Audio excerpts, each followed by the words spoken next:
පරිසරය ගැන ඉගෙන ගැනීමේදී අපාවට ඇති ගස්වැල් සතුන් ඇලදොල මේ හැම දෙයක් ගැනම අධ්‍යයනය කිරීම වැදගත් වේ. ඒවා පිළිබඳ මනා අවබෝධයක් තිබීම අපගේ එදිනෙදා ජීවිතයට මහත් වැදගත් වෙන යකෝ මම මේ පාඩම කියලා දෙනවා මම හොඳට නිදි. ළමයා මම මේ පාඩම කියලා දෙනවා ඔබ හොඳට නිදි නේද?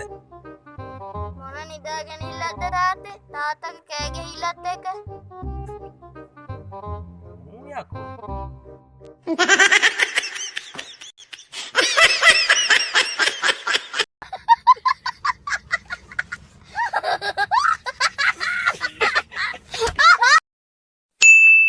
තාත්තේ ඇයි ඔයා කණ්ණාඩි දාන්නේ?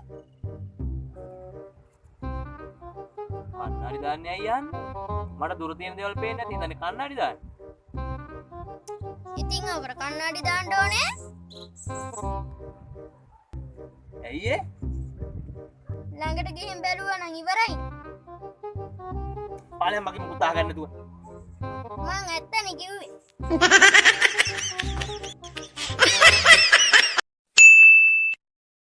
තාත්තේ මේ ඔයා ඊගාවාග්නේ ඉපදෙන්න කැමති රට මොකද්ද?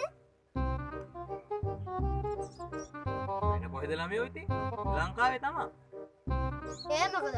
ලෝකේ තව කොච්චර හොඳ රටවල් තියෙනවද?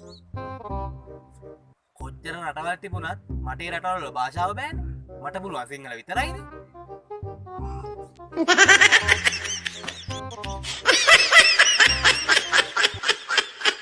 Oh my.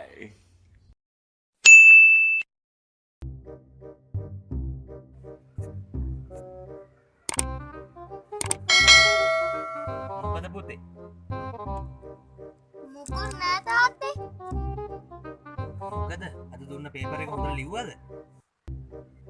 අවුලක් නෑ. කොහොම කරා? පස්වෙනි ප්‍රශ්නේ තමයි ලියන්න බැරි වුනේ.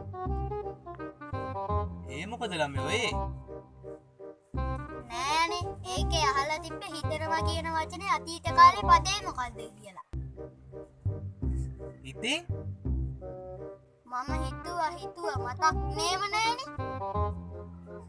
හිතුවා මතක් වුණේම නෑ.